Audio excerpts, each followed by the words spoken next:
Hello my new blog में आप सबका स्वागत है। मैंने अनीता यादव आप सभी का वेलकम करती हूँ। आज मैं आप लोगों को कुछ ऐसी एक बात बताऊँगी जो आप ध्यान से सुनेंगे। और प्लीज़ दोस्तों, आशा करती हूँ कि आप लोग अच्छे से होंगे, स्वस्थ होंगे और मस्त होंगे। मैं अनीता यादव आपसे विनती करती हूँ कि आप लोग थोड़ा सा सपोर्ट करें और आगे बढ़ाएं। यदि जो एक गलती हो उसको क्षमा चाहती हूँ। तो आज मैं मेन बात पे आती हूँ कि आप लोगों को क्या बताने वाली हूँ, क्योंकि ये अयोध्या साइड की एक मतलब कहानी है जो वहाँ पर होती है। इलाहाबाद, अयोध्या और सुल्तानपुर और मतलब यूपी साइड, उधर साइड में ये होती है जो माता को पूजा जाता है। बट और कहीं जगह पे ये कम होता है, जौनपुर, मिर्ज़ापुर, यहाँ सब होता है। तो वो माता जो हैं उनका आप पूरा कहानी सुनिएगा कि कौन सी माता हैं और क्यों उनको पूजा जाता है। वो माता अब नवदुर्गा आ रहा है इसलिए बता रही हूँ क्योंकि हमारे इधर, मैं अयोध्या से बिलोंग करती हूँ, हमारे अयोध्या में उसका बहुत महत्व रखते हैं। और उस महत्व के लिए हम लोग जो है मतलब बहुत, जो सुहागन औरतें होती हैं ना, बहुत ज़्यादा उसको मानती हैं। किसी के बच्चा हुआ, किसी की शादी पड़ी, किसी का घर बना या किसी की कोई मनोकामना पूरी होती है ना, वो पूजा ज़रूर हम करते हैं। तो इसलिए हम आप दोस्तों आपको बताना चाहते हैं अपने गांव का कल्चर जो मैंने सीखा है और आज भी मैं उसे करती भी आ रही हूँ क्योंकि मुझे अच्छा भी लगता है। वो माता रानी सबकी मनोकामना पूरी करें। उनकी कहानी बताने से पहले मैं आपको कोटि करोड़ प्रणाम करती हूँ। माता रानी आपके चरणों में सर झुकाकर आपके मैं बताती हूँ सबको आपकी कृपा कैसे होती है। तो मैं आप दोस्तों आपको ये बताने चल रही हूँ कि जो कि वो माता होती हैं, अगर यदि कोई मतलब दुर्गा माता के ही रूप हैं वो, तो उनको अगर हम पूजते हैं, जैसे कि बृहस्पति के दिन उनकी पूजा होती है, तो हम 7 सुहागन बुलाते हैं, उनकी पूजा करते हैं। तो एक माता थी, एक राजा था, उसके 2 बेटी थी और वो बेटी जो है उसके मतलब राजा के, रानी के बेटी मतलब पैदा हुई। और जब वो बेटी पैदा हुई तो सोच सकते हैं उसकी माँ का डेथ हो गया। और जब उसकी माँ की डेथ हो गई तो उस बेटी का नाम दुखी रखा गया। और दुखी जब रखा गया तो वो दुखी जो बेटी थी ना, उसको राजा देख के बहुत गुस्सा करते थे, बहुत ज़्यादा गुस्सा करते थे कि इसकी वजह से मेरी पत्नी जो है वो स्वर्गवास सिधार गई, तो मुझे ये बेटी बिल्कुल अच्छी नहीं लगती। तो वो जो दुखी बेटी थी उसका नाम दुखी रख दिया गया। जो उनके घर कामकाज करती थी, दासी वगैरह, उनके हाथों वो बेटी पलने लगी। और धीरे धीरे जब बड़ी हुई, 2 साल बीता और राजा का मन किया कि मैं फिर से शादी करूं। फिर राजा ने दूसरी शादी की और उस दूसरी रानी से भी एक बेटी पैदा हुई। तो उस बेटी का नाम सुखी रखा गया और वो राजा के हाथों में पलने लगी, रानी के हाथों में। धीरे धीरे ये सब होता गया और राजा वो भी, दुखिया भी बड़ी हो गई, सुखिया भी बड़ी हो गई, दोनों बहनें बड़ी हो गई। तो एक दिन सब दासी लोग कहने लगी राजा से कि राजा जी, अब दुखी बेटी बड़ी हो गई, इसकी शादी कर दीजिए। तो राजा जी रानी जी से डिस्कशन करते हैं कि हमको अब दुखी की शादी कर देना चाहिए। तो रानी कहती है कि अरे 2 साल, 1 साल का तो फ़र्क है, तो हम खुशी का भी देख लेते हैं, दोनों का ही, दुखिया और खुशियाँ दोनों का ही हम शादी कर देंगे। तो राजा ने अनाउंसमेंट कर दिया और सब ढूंढने लगे कि हाँ ठीक है, हम ऐसे करते हैं कि अब ढूंढते हैं। तो राजा ने बोला ये दुखी जो है ये जहाँ जाएगी वहाँ भी दुखी रखेगी, तो इसलिए इसको ऐसा गरीब घर ढूंढना कि जहाँ पर ये दुखी ही रहे। लेकिन वो बेटी दुखी जो थी ना, वो माँ का प्यार नहीं मिला था और वो बहुत ही खुश नसीब थी।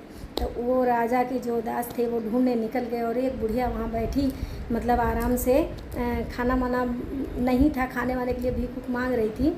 मांगते हुए खाई, मतलब वहाँ मक्खी उक्खी भिनभिना रही थी। तो उन लोगों ने बोला, उनके जो दास थे, ढूंढने गए थे राजा सैनिक जो थे, उन्होंने वहाँ पर देखा और अम्मा से पूछा कि अम्मा तुम्हारे कौन है। उन्होंने बोला बेटा मेरा एक बेटा निकम्मा है, कुछ करता नहीं है और मैं क्या करूँ।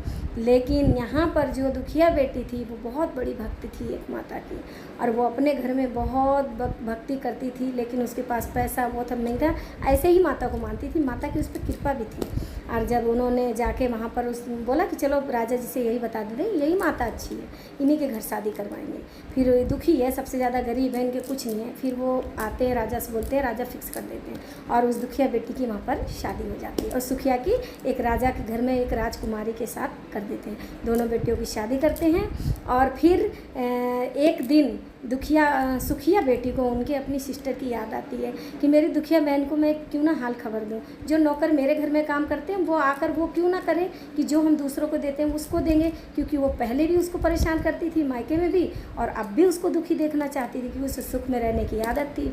तो सुखिया बेटी थी उनकी दुखिया के घर गई, तो दुखिया कहती है कि हे अरे मेरी दीदी आई है, मेरी बहन सिस्टर आई है माँ जी, तो क्या किया जाए, कैसे खिलाएं पिलाएं, कुछ तो हमारे पास है नहीं। तो उसकी सास बहुत अच्छी थी, वो अपनी जो दुखिया बेटी थी अपनी सास की बहुत सेवा करती थी, हाथ पैर मतलब मालिश करना, नहलाना धुलाना, खिलाना पिलाना सब चीज़ करती थी बहुत अच्छे से। तो वो अपनी माँ का प्यार उस सास में देखती थी, और सास अपने बहू को बेटी समान मानने लगी, क्योंकि उसका बेटा बहुत निकम्मा था, कुछ करता नहीं था, उसके घर में खाने तक को नहीं थे। और उसकी कृपा जब उसके पैर पड़े दुखिया के, तो उसके घर में धीरे धीरे खाने को होने लगा, मेहनत करने लगी, चौका बर्तन करने लगी दूसरों घर में। फिर उसको भगवान ने एक बेटी बेटा दिया। तब वो कहती है कि हे माँ सास से अपनी माँ से कहती है, सासू माँ ऐसे काम नहीं चलेगा, खर्चा बढ़ गया, मैं क्यों ना बाहर थोड़ा सा काम कर लेती हूँ। उसकी सास कहती ठीक है बेटा, ये तो करता नहीं है, तू ही कर ले। वो अपने पति से भी परेशान रहती थी, बाहर जाने लगी करने के लिए। धीरे धीरे वो ऐसे, और दुखिया बहन के घर जब सुखिया बहन पहुंची तब देखी कि ये तो बहुत गरीब है, इसको खाने को भी नहीं, तो बोलती क्यों ना मेरे घर काम कर ले। फिर वो दुखिया कहती है अच्छा ठीक है सिस्टर, मैं आपके घर ही कर लूँगी। मैं उसको तो पहले भी प्यार था अपनी बहन से, और आज भी वो सोची दूसरे घर पर करती हूँ, मैं अपनी सिस्टर के घर करूँगी। और जब जाके उसके घर काम करने लगी, एक दिन बोली सिस्टर, तो उसने जो है बोला आज सिस्टर मैंने एक व्रत किया है, उस व्रत के लिए मुझे थोड़ा सा पैसा चाहिए। तो बोली कि किस चीज़ का व्रत करती हो, कैसा पैसा चाहिए तुमको।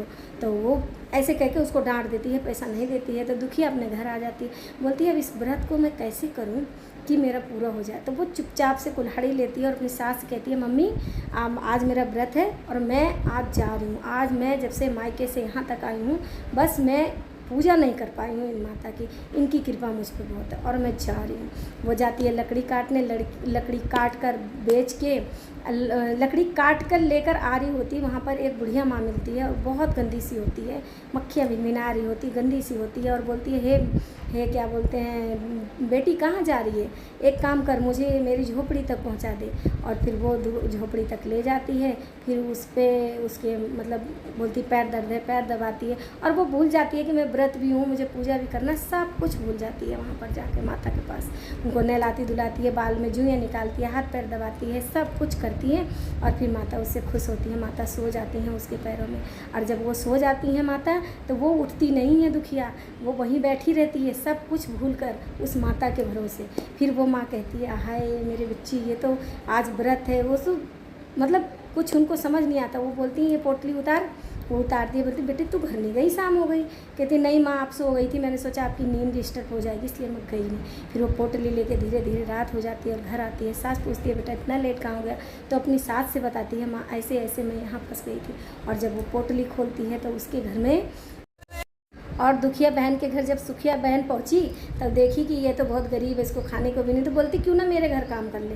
फिर वो दुखिया कहती है अच्छा ठीक है सिस्टर, मैं आपके घर ही कर लूँगी। मैं उसको तो पहले भी प्यार था अपनी बहन से, और आज भी वो सोची दूसरे घर पर करती हूँ, मैं अपनी सिस्टर के घर करूँगी। और जब जाके उसके घर काम करने लगी, एक दिन बोली सिस्टर, तो उसने जो है बोला आज सिस्टर मैंने एक व्रत किया है, उस व्रत के लिए मुझे थोड़ा सा पैसा चाहिए। तो बोली कि किस चीज़ का व्रत करती हो, कैसा पैसा चाहिए तुमको। तो वो ऐसे कह के उसको डांट देती है, पैसा नहीं देती है। तो दुखिया अपने घर आ जाती है, बोलती है अब इस व्रत को मैं कैसे करूं कि मेरा पूरा हो जाए। तो वो चुपचाप से कुल्हाड़ी लेती है और अपनी सास से कहती है मम्मी आज मेरा व्रत है और मैं आज जा रही हूँ, आज मैं जब से मायके से यहाँ तक आई हूँ बस मैं पूजा नहीं कर पाई हूँ इन माता की, इनकी कृपा मुझ पर बहुत है और मैं जा रही हूँ। वो जाती है लकड़ी काटने, लकड़ी काट कर बेच के लकड़ी काट कर लेकर आ रही होती, वहाँ पर एक बुढ़िया माँ मिलती है और बहुत गंदी सी होती है, मक्खियाँ भिनभिना रही होती, गंदी सी होती है, और बोलती है हे क्या बोलते हैं बेटी कहाँ जा रही है, एक काम कर मुझे मेरी झोपड़ी तक पहुँचा दे।